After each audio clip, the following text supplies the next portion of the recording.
Thank you so very, very much for yielding to me, Representative Jackson Lee, and thank you for inviting me, Madam Speaker, for recognizing me. I rise tonight to join my CBC colleagues in highlighting the importance of honoring the holiday and continuing the legacy of Juneteenth Day, the first one celebrated on June 19th, 1865.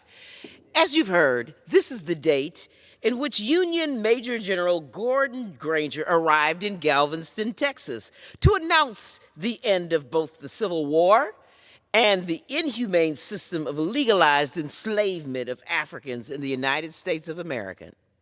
Now, it must be noted that this announcement came 2.5 years after President Abraham Lincoln issued an executive order that most of us know as the Emancipation Proclamation.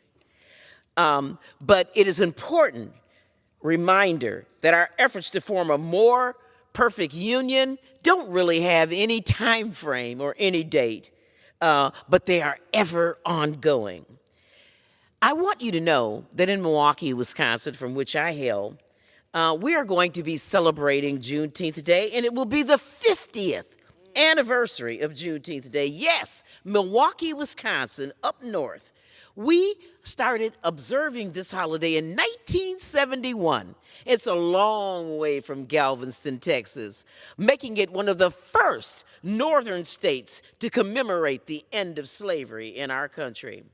This Saturday, we will again gather along North Martin Luther King Drive to highlight Black culture with traditional food, music, youth essay contests, marketplaces, pageants, and a parade, unofficially marking the opening of Milwaukee's famous summer festival.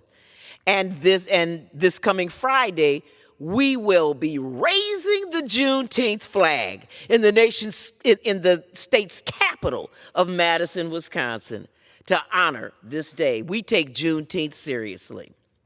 I'm going to tell you, in 1972, the Milwaukee Journal-Sentinel reported an estimated 3,000 people attending our second annual Juneteenth festival. That number increased over the years, and between 160,000 and 170,000 people have attended these festivals in time. The high number of festival goers can be partially attributed to Milwaukee's notably special historic response to the system of slavery and to our efforts to teach the young people about Wisconsin and Milwaukee's role in ending slavery.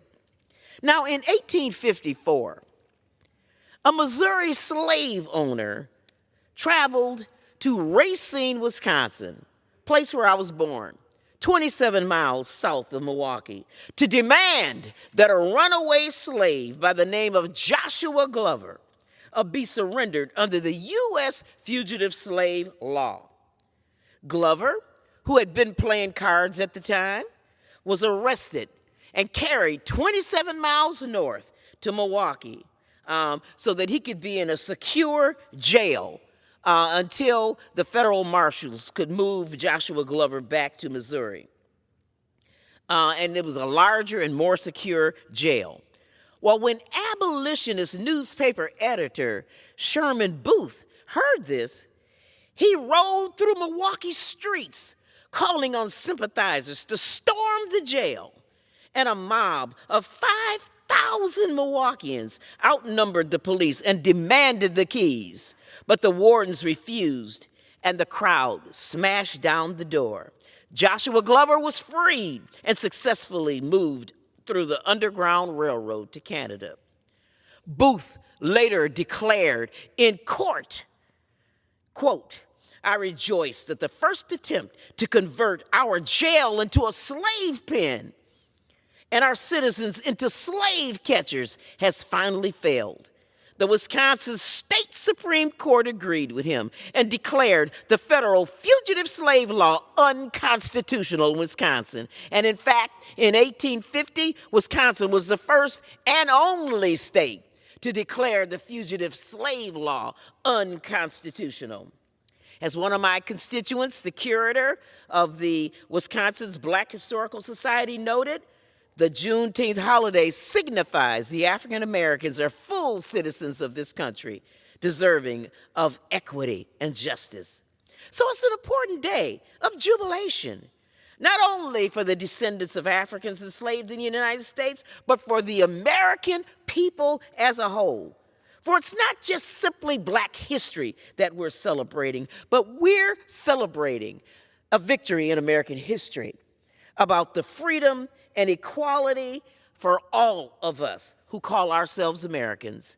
And you know, while it may have been the 13th and the 14th Amendments of the Constitution that formally freed the slaves, let us continue to observe Juneteenth Day as our day of reflection, knowing that our ancestors paid in blood and paid it forward for the unimaginable toil for the freedom recognized on this day.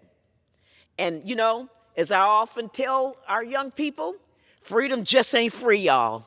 Our ancestors paid it, and as a tribute to them, we have to take responsibility to do the best that we can and continue to work tirelessly toward justice and equity in this great land of ours. And that is why I admire you so much, Sheila Jackson Lee, you and Barbara Lee, for your efforts around reparations and equity in our society.